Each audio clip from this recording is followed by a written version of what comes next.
Yan, so mga idol, um, mid mid feed yung gustong may client. Yan, number 2 card. Hagod lang ng hagod. Taas. Para sa mga nag-ano dyan. Teka, may nakalimutan pa ako dyan. Hinahanap ko yung lining nung sa taas ng ulo niya. Para sa buhok. Para nakikita ko ano kalayo na. At ano ka taas na. Ano kataas na yung ano niya. Yan. Yan. Yan ako na dyan. Yan. So, yan para sa mga nag-aral parang mag-barbero.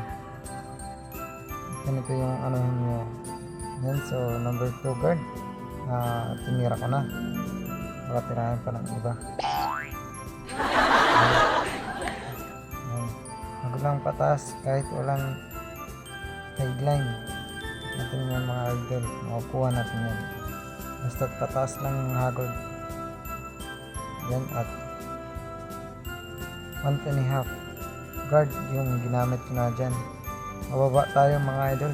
Mababa ng hagod. Yan. So yan.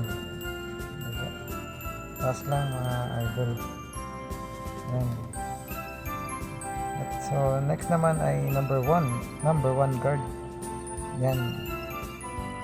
Number 1 guard. Para sa mga nag-aral pa lang mag-barbero, gayahin nyo lang yan. At pataas, taas pababa po tayo mga idol sa mga guard. Hindi naman po sa kagandahan po ng gupit, pero makukuha at nakukuha nyo na. Yan, so 0.5 po mga idol. 0.5 po. Yan. Nagpapakit ka dyan si client, oh. Kagat labi pa siya. Ganyan na mga idol, pataas na yan, hagod na yan, pataas lang. Yan, so close. Hindi pala, open pala. Sorry. Open, pataas din mga idol.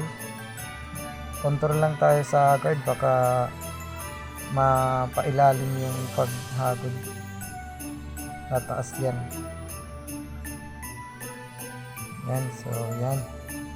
Pasensya na ko kayo sa camera. Hindi kagandahan kasi bago pa lang tayo mga idol. Yan. So yan.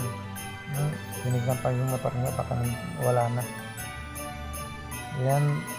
Half.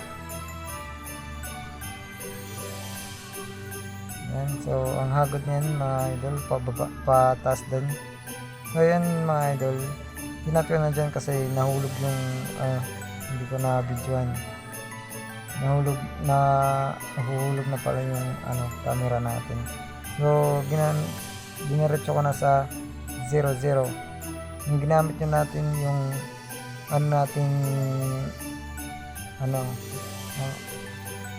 yung trimmer natin na reconnecta natin kasi wala tayong pambili, wala pang pambili.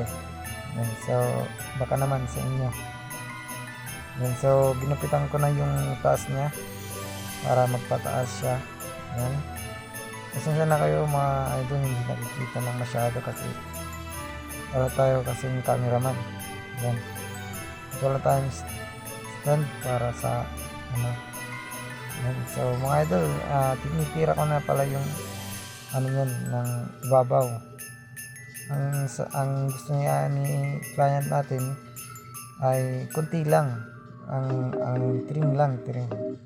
Yan. Yan. Yung pagwawas ka ng buhok niya mga idol,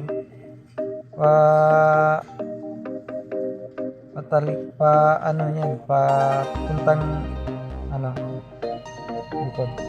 Yan, sa mga idol, yan ang finished product natin mga idol. Hindi naman kagandahan na idol yung gupit natin. At least may natutunan kayo. Yan, so